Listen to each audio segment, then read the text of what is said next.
Pretty close. It's expected to be close throughout the night. We'll have all the latest information. Let's go to Washington right now. CNN's congressional correspondent Ed Henry is joining us. Ed, you've got some information on what's going on out there. What's happening?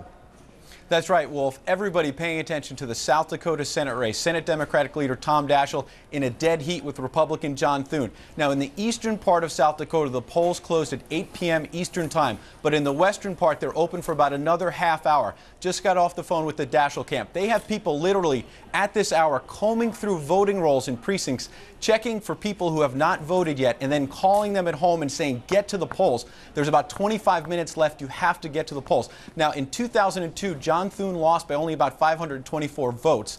Tom Daschle knows that if he wins, he's only going to win by somewhere less than 1,000 votes. This race is again going to be decided by a very small margin. Now, Republicans not being outdone. John Thune also working the polls at this hour. Some 6,000 volunteers throughout the state of South Dakota for Republicans between the Republican Party and John Thune's campaign itself. Significance here. Major. There has not been a Senate leader who has lost re-election since 1952, Ernest McFarland. Before that, 1950, also a Democratic leader lost. That created a power vacuum that LBJ filled. Lyndon Johnson became Senate leader. Same thing could happen again here. If Tom Daschle loses, there's a lot of talk that there would be a Democratic leadership race between Harry Reid, Tom Daschle's number 2, and someone like Chris Dodd. His name keeps coming up. In fact, Democratic people are saying some phone calls have been made very quietly by Harry Reid and Chris Dodd in recent weeks. They obviously don't want to see Tom Daschle lose, but they're calling colleagues saying that if he were to lose, keep me in mind. There could be a very interesting leadership battle here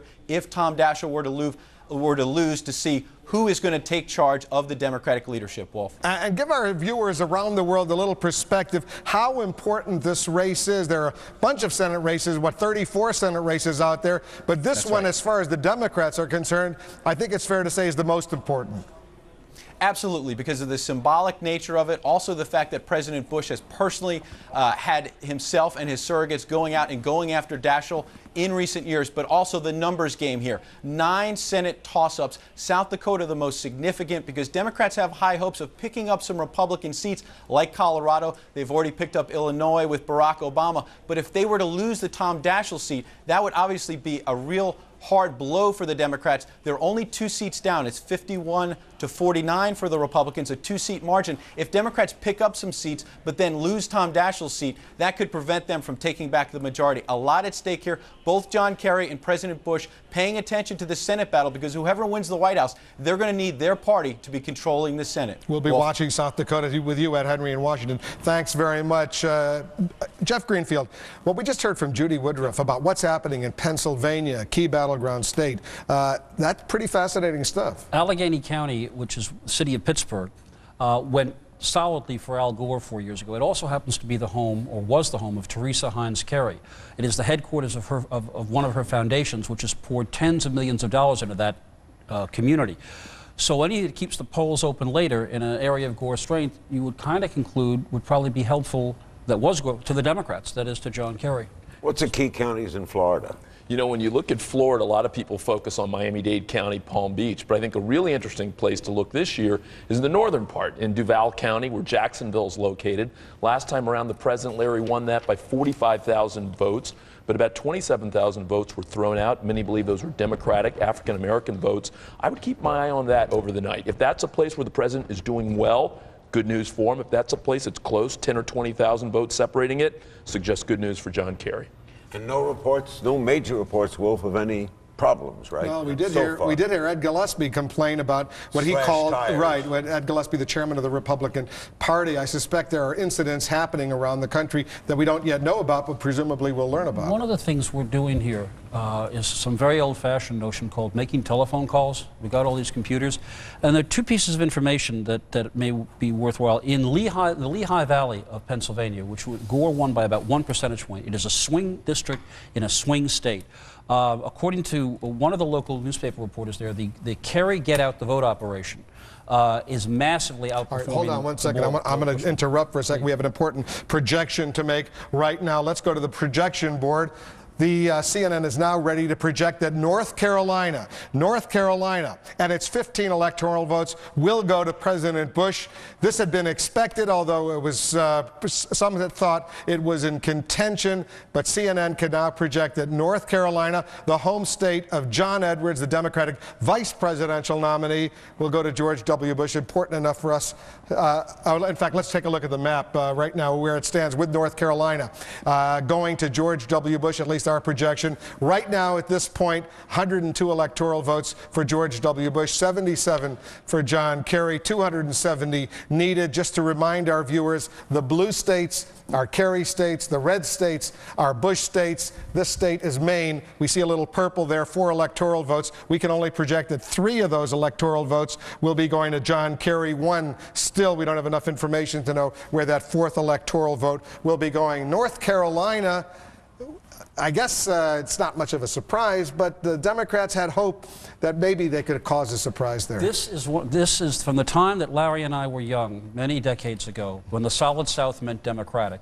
The South is now virtually solidly Republican, except when they run a Southerner. The last Northern Democrat to carry a state, Hubert Humphrey carried 1 state, Texas, in 1968. John Kennedy got a few. That's it.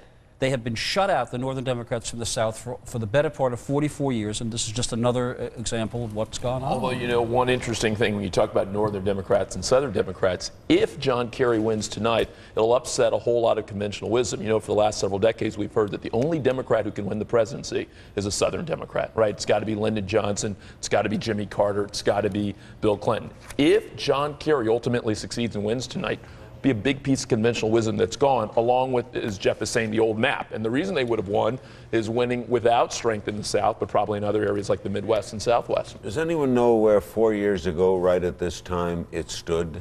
Oh, yeah. Was it still like 102 to 77? We called Florida for Gore.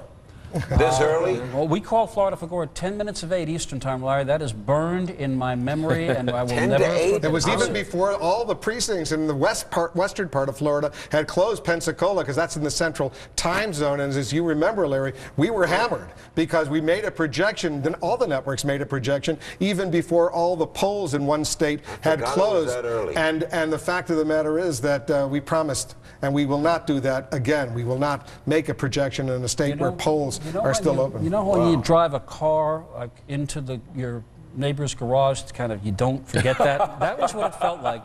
I just remember thinking, that's just awfully early to call so important a state, but we don't make a mistake like that. You wrote a book about it. Yes, you know, Judy Woodruff, I want to bring Judy Woodruff in. She's at the CNN Election Analysis Center because Judy Woodruff knows a great deal about North Carolina. I believe you went to school in North Carolina, so you know the place quite well, Judy. Give us your thoughts, if you can, on what this projection that Bush carrying North Carolina means for George W. Bush right now. Well, it means, as I think I heard Jeff just saying, because I was distracted here by something going on here at the Election Analysis Center, it means that the Republicans' solid hold on the southern swath of the United States persists. North Carolina is a state that for many years did have Democratic governors, governors like Jim Hunt, who were reelected again and again. But in recent years, the Republicans, by virtue of people like Jesse Helms, who was reelected a number of times to the United States Senate, the Republicans have gotten a very strong foothold in that state. All right, Judy Woodruff, thanks very much. I want to go up here and bring in Ken Melman, the Bush-Cheney campaign manager, who's joining us from Arlington, Virginia. He's got a smile on his face. Is that because of North Carolina, Ken? I was happy about North Carolina. I was enjoying your discussion of when you called Florida 4 years ago.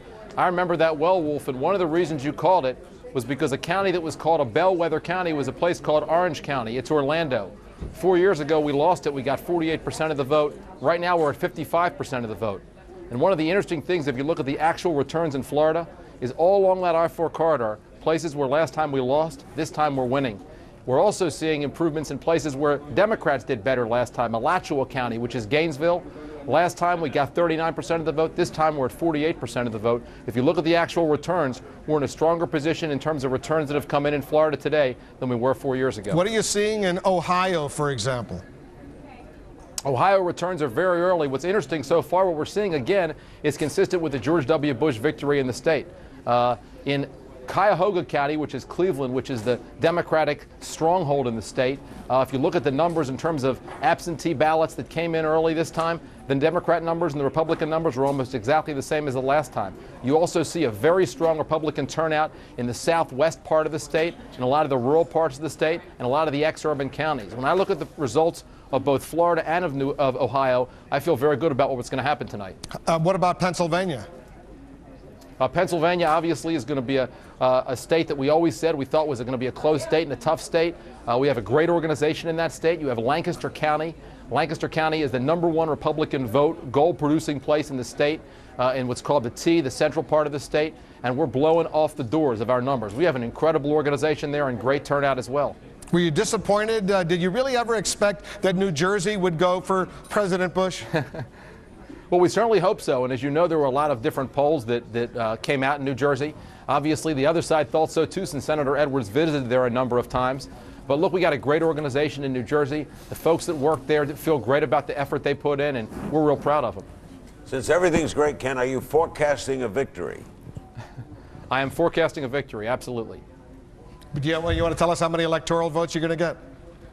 The number I give you is called 4 more years. I'm not forecasting electoral numbers, but I do think, based on what we've seen so far, we're going to win Ohio, we're going to win Florida, and then some of those states that Al Gore won last time that in the 2000 campaign, the Democrats had won 3 times in a row. States like Wisconsin, states like Iowa, those are states I think we're in a strong position. I think we're in a strong position in New Mexico, and I think we're in a strong position in a number of the states out west. So we look forward to what we think is going to be a very good night. But if you look at the results from Florida, what you see is the Democrat fortress areas are now swing, and some of the swing areas we're actually winning and doing very well. So you're not worried about anything then? Well, obviously, we think this is going to be a very close election. We've always thought that. We planned for it. We expected the night to be like this.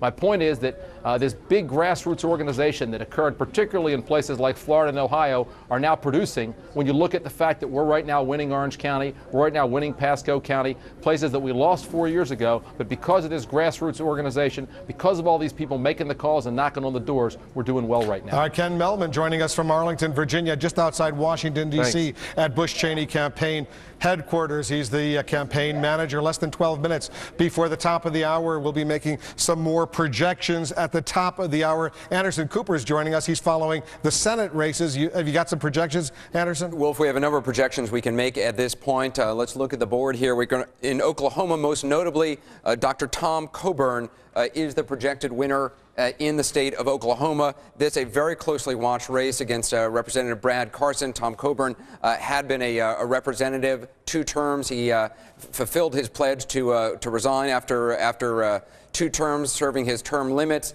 Brad Carson had run against him, run a very tight campaign, very contentious at times, saying that Dr. Tom Coburn was too conservative for the state of Oklahoma, a very conservative state. Voters clearly not buying that line. They have, we can now project, elected Dr. Tom Coburn to the Senate from Oklahoma. We have a number of other projections we can give to you now. None of them really big surprises. Of course, in Missouri, Kit Bond. In New Hampshire, Judd Gregg.